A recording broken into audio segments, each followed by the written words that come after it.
Wathi uzovusa ebusuku boy one day unamakhisi ungawazi unamakhisi ungawazi uthi ufika uthi uyayithinta i-keyboard bese uyasefika ngoba kwakubona befika bese uyafundisa ngokuphelele. uNkulunkulu uzobusisa, uNkulunkulu uzokhulisa, uNkulunkulu uzokhulisa. Ngoba ulakakwazi bamsizwa kule 16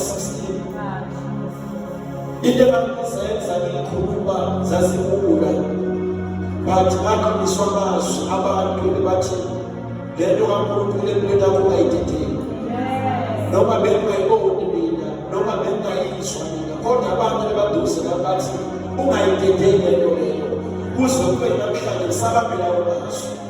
Izothi moya zikhona izinto namhlanje zikhona izinto zilipa lento kaNkulunkulu ungayidedeli izoba isibusise ukusisa umsebenzi wezandla zomuntu. Haleluya. Ngiyacela abantu egameni lenkosi yethu Jesu Kristu.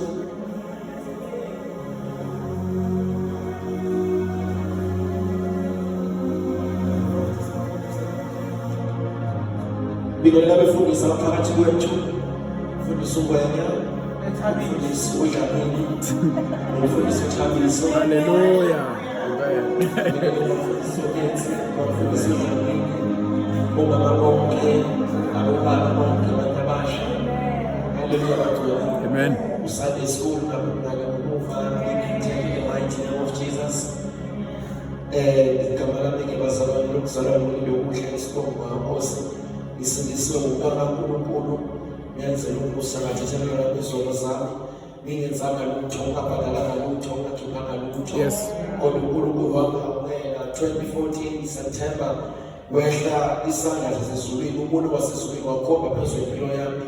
Ngacabanga ukuthi uzosindiswa, kepha ngomusa kaNkulunkulu ngimile nje la ngisindisiwe ngamandla kaNkulunkulu, ngamandla omusa wakhe nesandla sakhe samlanda endaweni la uNkulunkulu ebengamele ukuthi ngabe umlande khona.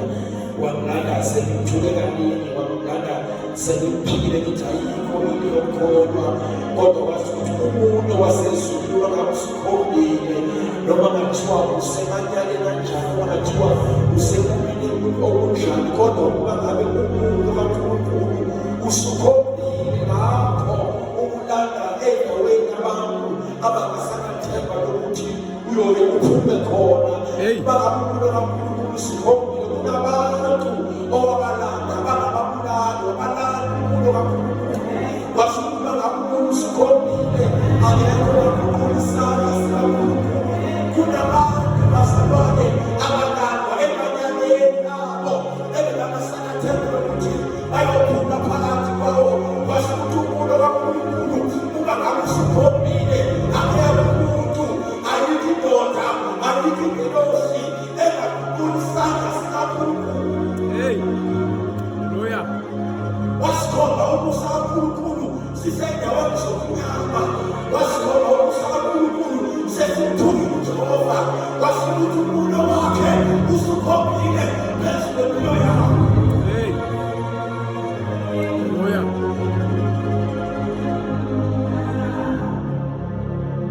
Nginolwendo minutes esiphezulu ngoseke sibonga uMxi bazalwane uDP wethu, uDeputy President womphathi wabantu abasha. Haleluya. Siyabonga DP usemsebenzini bazalwane. Ushilo ngiyathola ngomsikelo ngikawusaboshwa thina utaboshwa usemsebenzini. Haleluya. Amen. Siyabonga kakhulu ukuthi intele yibona ukuthi ngo-2019 sesikhulu sokontribute emsebenzini. Yes. Phela uzosukela abazalwane usukela uMatthew chapter 1 verse 23. Kodwa ngoba ufunda mina ngazi ukuthi ngizawuthini. Sibukela ufundisa umkhulu abazathola nje kwethu. Haleluya. Be the of God. Haleluya. Ufunda mina kepha ngicela nikufundele bazalwane. Yazi ufunda mina kodwa nami ngicela nikufundele. Uphethele English. Lirayitele English. Matthew 1 verse 21.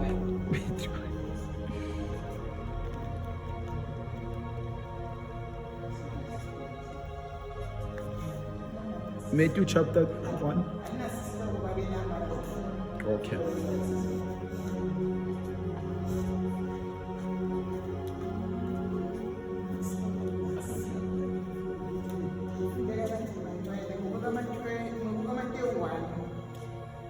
Verse 21. Yes.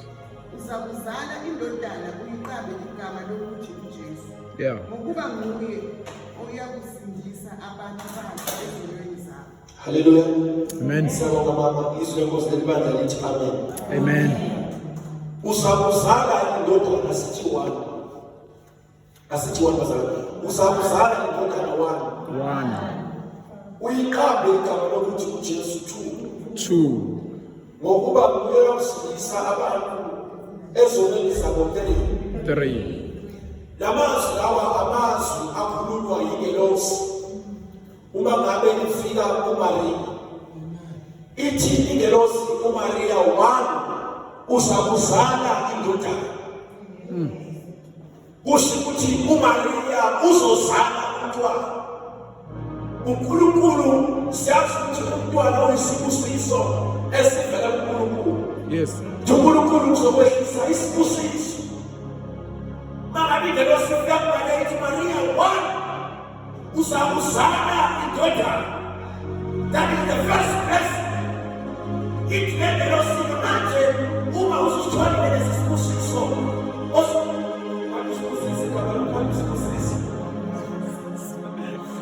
uzakuzala umntwana 1, 2 uzomzela umntwana akena wakho uvela eswini 2 uyakuqamba igama lokuthi uJesu.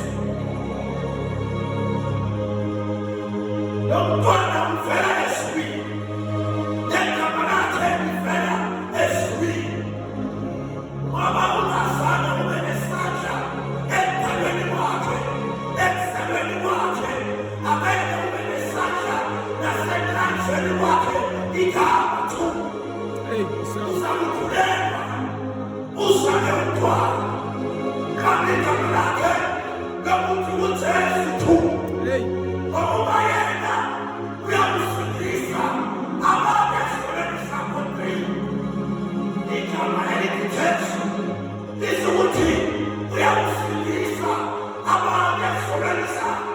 Yes. Hallelujah. Wonke umntwana abekazalwa uma kuthole khona udadewethu kuthole umntwana wena usekuthole umntwana esibhedlela ukuze ukuthi umntwana wakho intombazana 2 ubani igama lakhe isipho sethu. Why uza igama lakhe? Because igama liphethe idestiny yomntwana. Hey. Igama lisho impilo yomntwana. Lingakho umntwana igama awuqambi esevelile. Umntwana igama umqamba esele.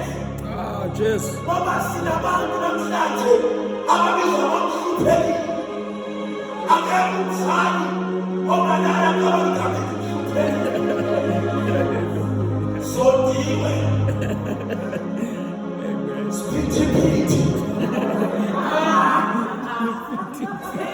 Kodwa lelo gama lisho ukuthi umntwana uthe avela wavela phakathi kwesiko. Hey. Wase unikezwa igama lesiko. Hey. Kodwa uJesu uhlukile uma ngabe evela uvela ukuthola igama elisho ukuthi uyakwenzani kulo mhlaba. Uthola igama elithi usindisa abantu esifubeni sabo. Akekho uhluphekile yona, akekho usondile yona, kodwa yona uyasindisa abantu esifubeni sabo. Hey. Hayi kusama. Uyosindisa abantu ezonweni zabo. Hey kusama. Bulela ngoyeka. Hallelujah. Lona uyakusindisa abantu esifubeni sabo. uJesu una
Sesathinas, Philip chapter 2, verse 9 to 11. Ngalokho-ke uNkulunkulu wamphakamisela kakhulu, wamnika igama eliphezu kwamagama onke. Nkosi yami.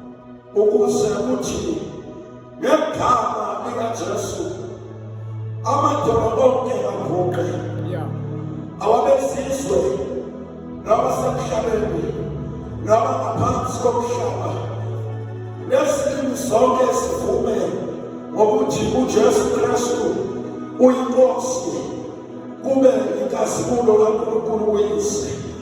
uNkulunkulu wase uyaphakamisa, yebo ungelosimnikile igama, uNkulunkulu uyaphakamisa ukunikeza manje igama elingaphezu kwamagama, ukuze lapho abantu banikezela khona kube negama abangasikiswa ngalo, ukuze abantu bekude noNkulunkulu uma ngabe behlangene negama bethiwe babe ngabantwana bakaNkulunkulu.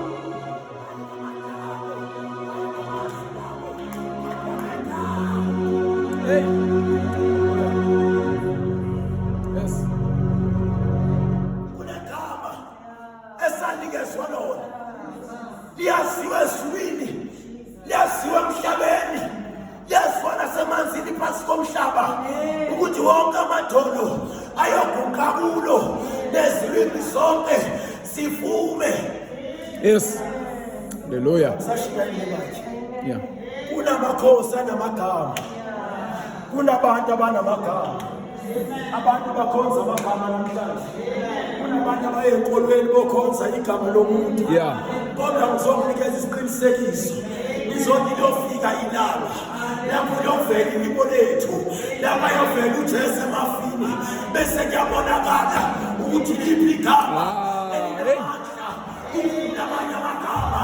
Legama labonakala ukuthi alikele imishebalo, ngoba bonke abantu bathi becindezelekile phakathi ekhandlekeni kwabo babemesika.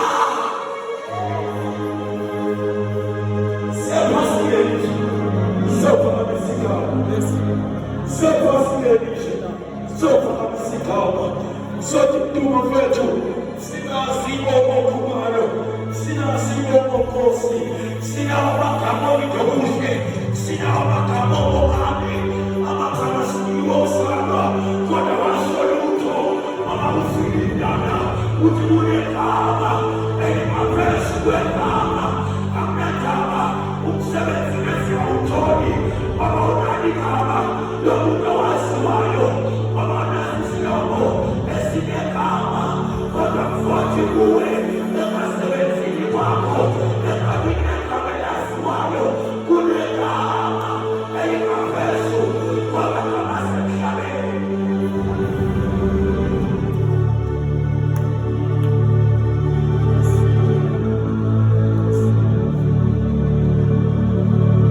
Kunegama elingaphezu kwamagama, akhona amagama yebo Jacob Zuma, akhona amagama yebo Cyril Ramaphosa, akhona amagama yebo Openeba, akhona amagama yebo Ababuyeti, akhona amagama yebo Abamesi, akhona amagama yebo Abaministra Balemali, kodwa ngagama izongela unyawamagama amasi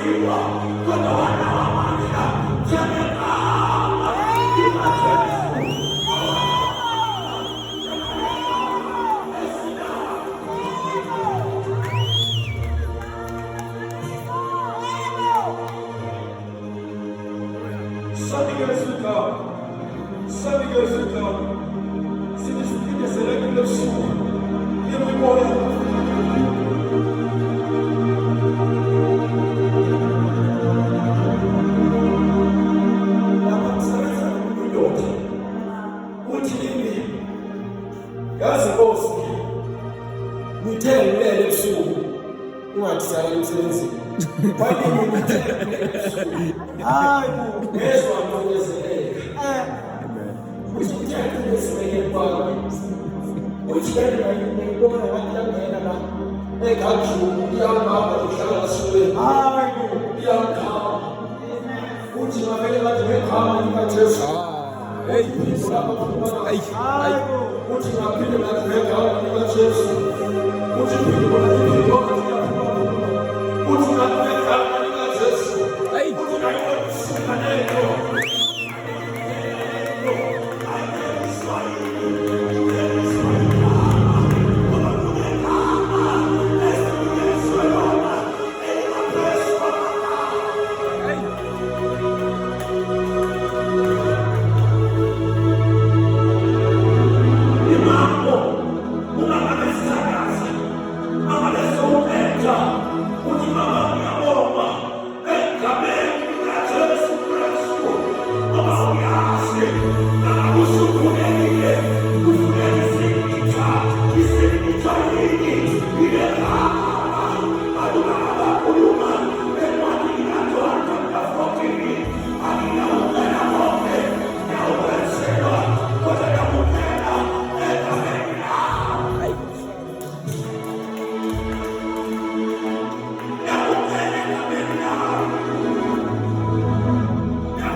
Yeah.